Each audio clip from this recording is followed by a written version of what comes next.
लिंग पुराण में 7 गलतियां बताई है कंगाल होने की। ये गलती अगर आपने भी करी है तो जिंदगी में कितना भी पुण्य करोगे उसका फल नहीं है।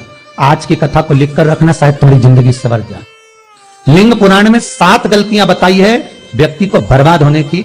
पहली गलती है, उसमें से अगर आप स्वीकार कर रहे हैं ये गलती तो समझ लो कि गलती आपने करी है। गंगा जल तो बुलवाया टैंकर भरकर, 21,000 बेलपत्र भी समर्पित कर रहे हो।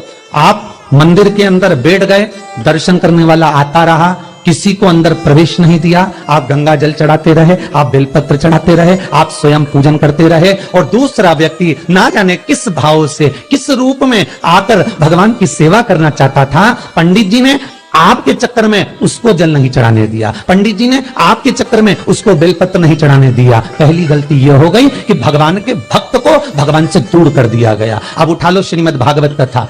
2 देवताओं ने गलती करी थी। एक ब्रह्मा जी ने गलती करी थी कि गाय बछड़ों का हरण कर लिया था। 1 वर्ष होने में 1 दिन था तब ब्रह्मा जी ने गाय बछड़े वापस दिए थे। दूसरी गलती इंद्र ने करी थी, जल वृष्टि करी तब भगवान कृष्ण को गोवर्धन पर्वत उठाना पड़ा। दोनों देवताओं ने गलती करी पर भगवान कृष्ण ने इंद्र को क्षमा कर दिया पर ब्रह्मा को क्षमा नहीं करा। क्यों नहीं करा? क्योंकि इंद्र को क्षमा इसलिए करा क्योंकि इंद्र ने जब जलवृष्टि करी तो सारे ब्रजवासियों को भगवान के चरणों में लाकर छोड़ दिया। सारे ब्रजवासी गोवर्धन पर्वत के नीचे आकर बैठ गए, भगवान के चरणों में आ गए। और ब्रह्मा ने जो गलती करी वो ऐसी गलती करी कि भगवान से गाय और बछड़ों को दूर कर दिया। जो भगवान से भगत को दूर कर दे उसको शंकर कभी क्षमा नहीं कर सकता। इसलिए बर्बादी का पहला कारण आप भक्त और भगवान में दूरी बना दी।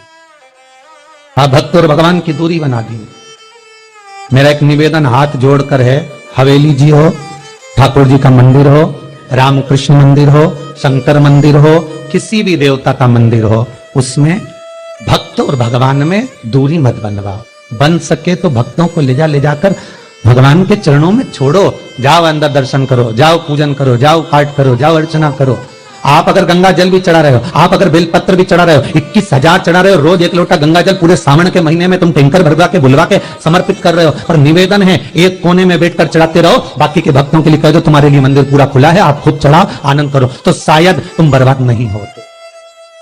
भक्त से भगवान की दूरी होती है तो भगवान सहन नहीं कर पाता। भगवान की जब पूजन कर रहे हो, 21,000 बेलपत्र चढ़ा रहे हो, गंगा का जल चढ़ा रहे हो, चंदन चढ़ा रहे हो, अबीर चढ़ा रहे हो, गुलाल चढ़ा रहे हो, तो तुम्हारे भीतर ये अहंकार, जब तुम पूजन करके उठो तो उठते समय तुम्हारे भीतर अभिमान नहीं होना चाहिए कि मैंने जो अनुष्ठान करा उसके बराबर कोई नहीं कर सकता। वो अभी लंका अधिपति रावण की सोने की लंका हनुमान नहीं जला सकते थे। संहिता उठाइए और रावण संहिता को उठाकर पढ़िए। हनुमान जी सोने की लंका नहीं जला सकते थे। फिर क्यों जल गई? किस लिए जली वो सोने की लंका? केवल कारण इतना था कि रावण जब शंकर की पूजन कर कर उठता था तो शंकर भगवान से एक शब्द कहता था, भोलेनाथ तुम्हारे सारे भक्तों में मेरे जैसा भक्त कहीं नहीं मिलेगा जो तुमको अपने हाथों पर उठा लेता। बस वो अभिमान ऐसा था कि सोने की लंका जल गई, नहीं तो किसी की सामर्थ्यता नहीं थी कि सोने की लंका जले। आपका धन, आपका वैभव, आपकी सत्ता आपके पास रहेगी, आप पर कर्जा कभी नहीं हो सकता, आप पर कर्जा ठहर नहीं सकता। पर कर्जा क्यों बढ़ा, लंका क्यों जली, क्यों बर्बाद हुए, उसका कारण होगा आपकी अभिमत्ता। ये दूसरा कारण है व्यक्ति को बर्बाद होने का, अभिमत्ता। तीसरा कारण कहा सब्सक्राइब करें हमारा चैनल कि भगवान की सेवा तो आप कर रहे हो, ताकि आप भगवान की चाकरी में तो आप लगे हो, एक वीडियो से भगवान की आराधना भी कर रहे हो, दिया भी लगा रहे हो, धूप बत्ती भी लगा रहे हो, स्नान भी करा रहे हो, पंचामृत स्नान भी करा रहे हो, सारी पूजन अर्चना सब तुम कर रहे हो। पर हो सकता है इस पूजन अर्चना में आप केवल 3 घंटा पूजन करते हो और बाकी के समय किसी न किसी की जीवात्मा को दुख पहुंचा रहे हो।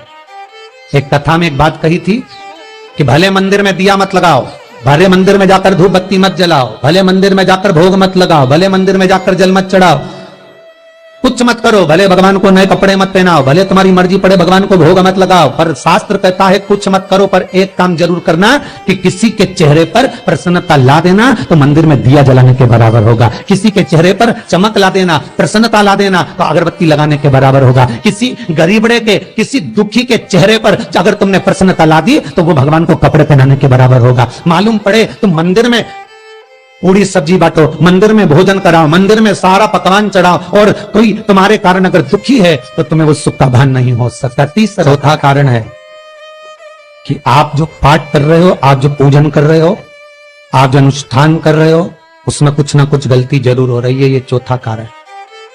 एक बार पूरे घर के लोगों को बिठाओ, अपने घर के लोगों को, मम्मी से पूछना, मम्मी तुम कौन कौन सा पाठ करती हो?